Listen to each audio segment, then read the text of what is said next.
Okay, the first episode I watched of Doctor Who was The Beast Below. Now, The Beast Below is a Matt Smith episode, season 1.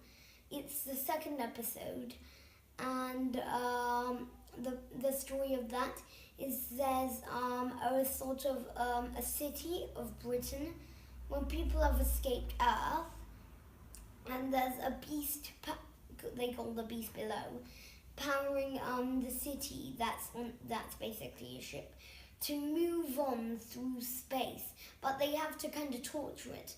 So the Doctor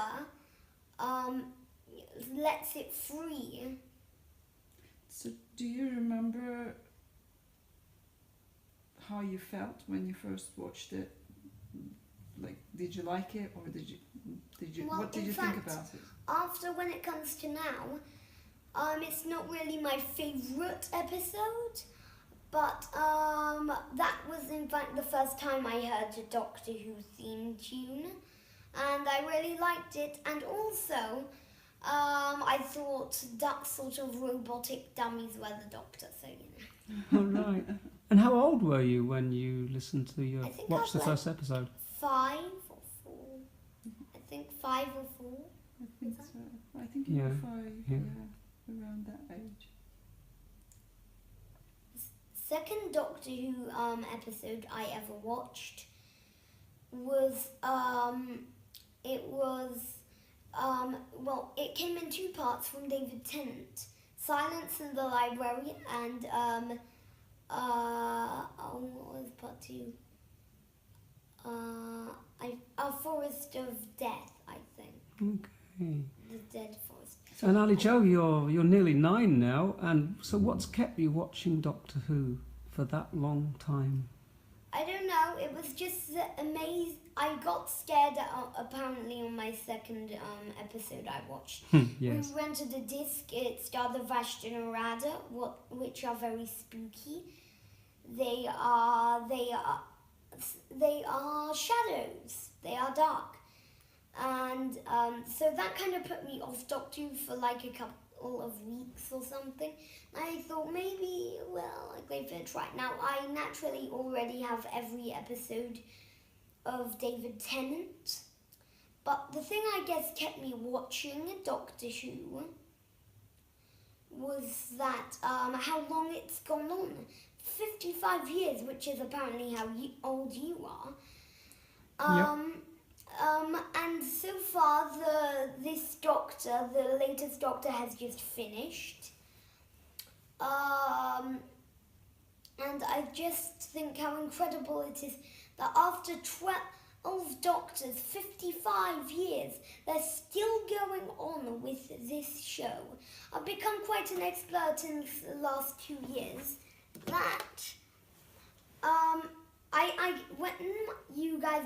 When my parents bought me this, kind of had a hunch that I knew it wouldn't be like from the early Doctors, like from William Hartnell up to Sylvester McCoy, so I guessed it would be like from Matt Smith, which is from Matt Smith's last season.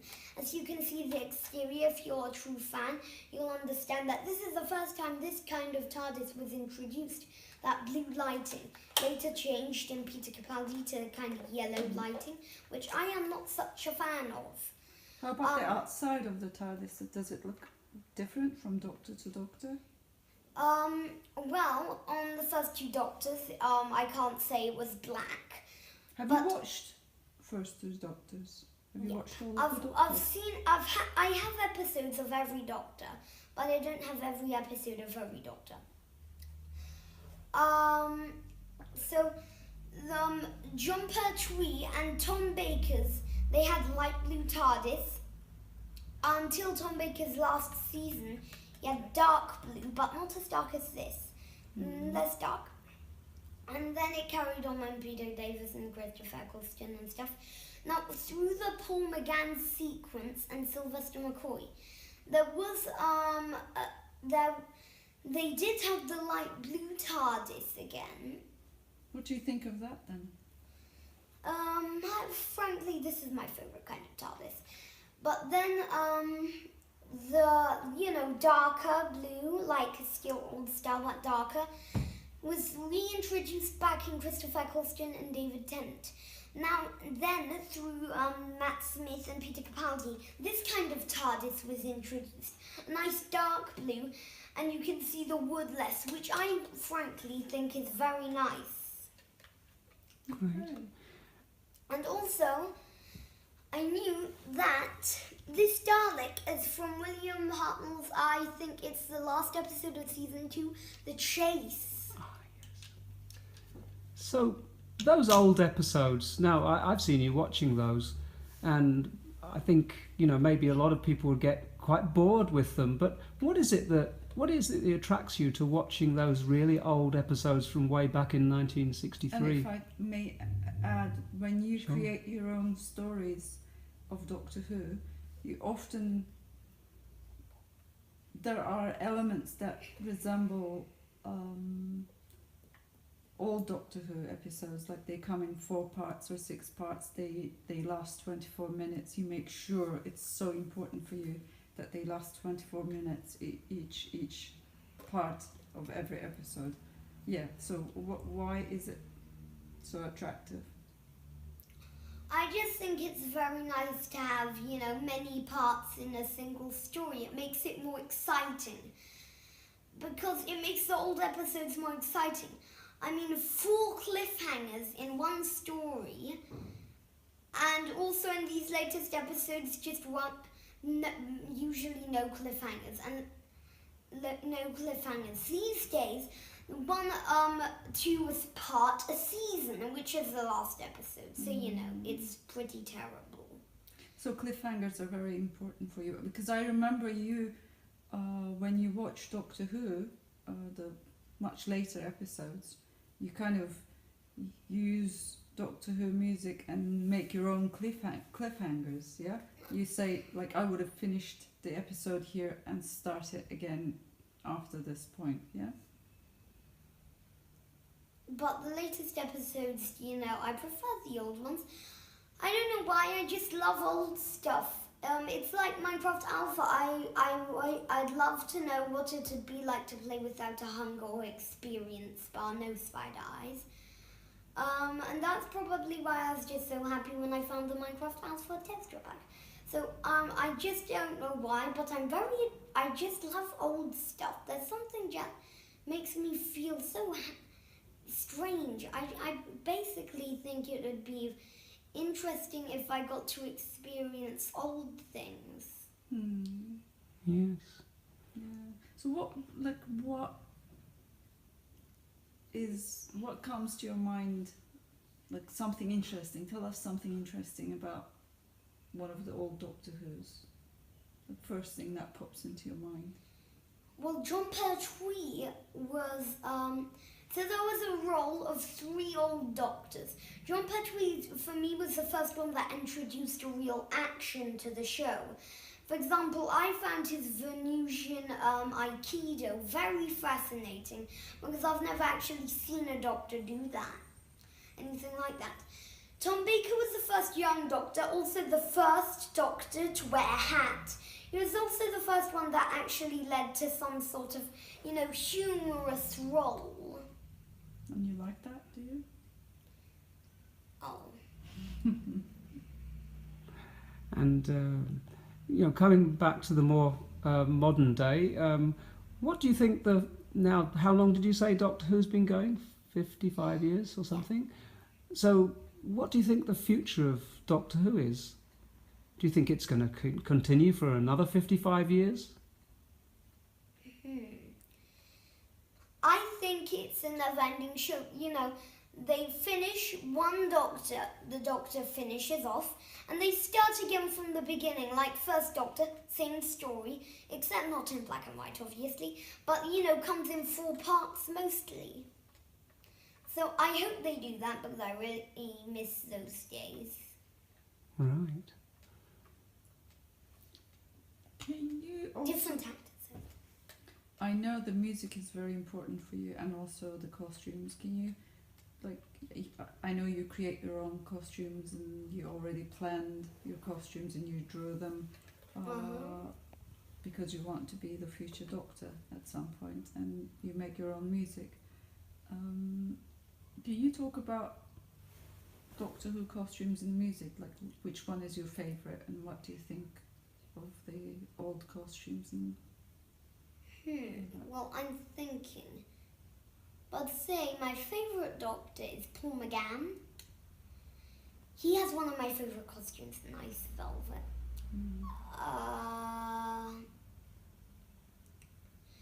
Matt Smith's last costume, to be honest, is my favourite. is it that one there? Yep, this is actually the costume. It's nice, long and brown, very quite long. It's a very nice costume. Can you show it to the camera?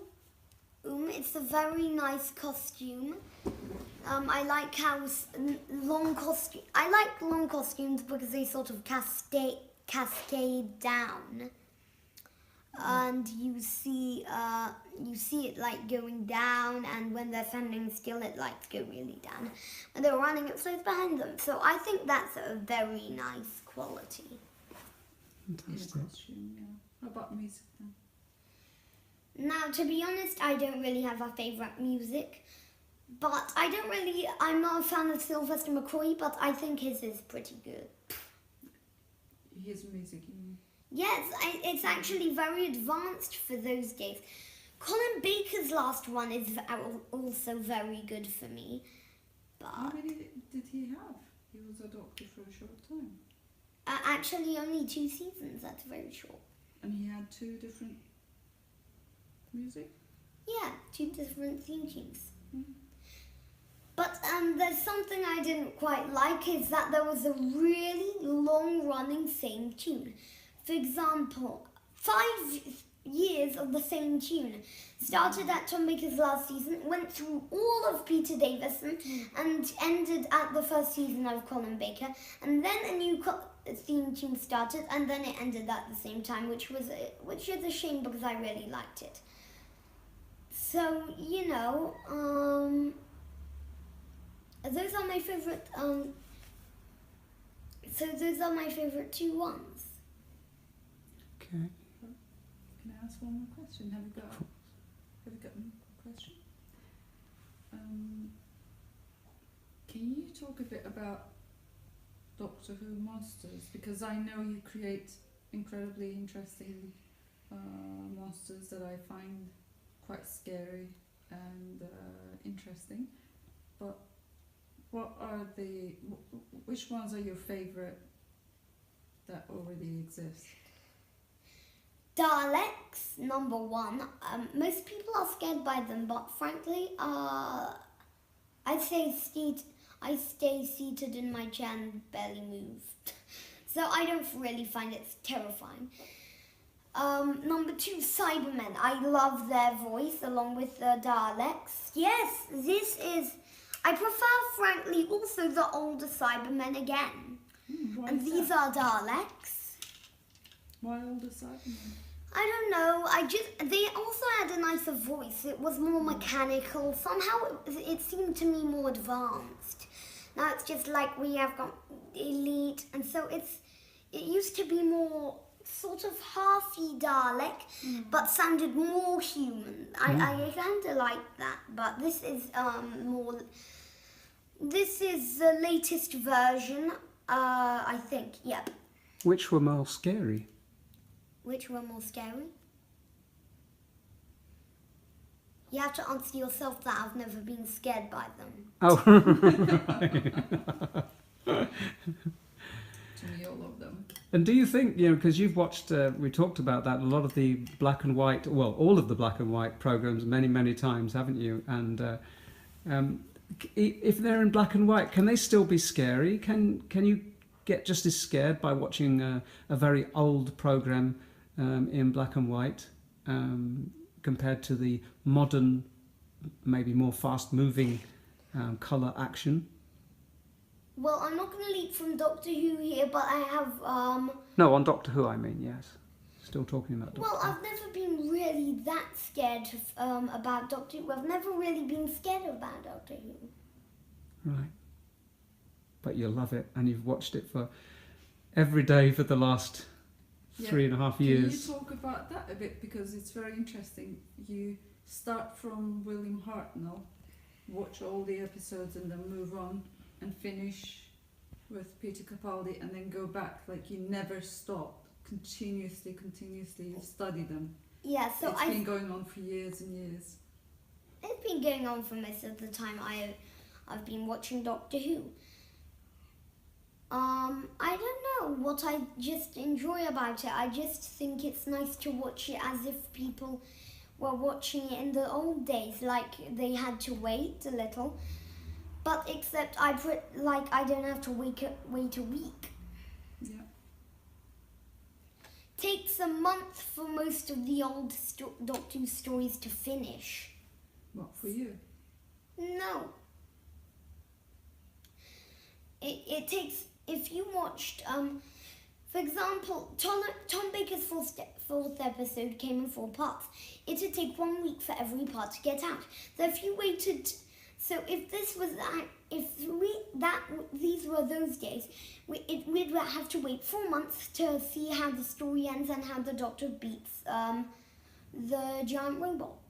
Anyway, so goodbye. Anyway, thanks very much for telling us all about this. It's been really enjoyable.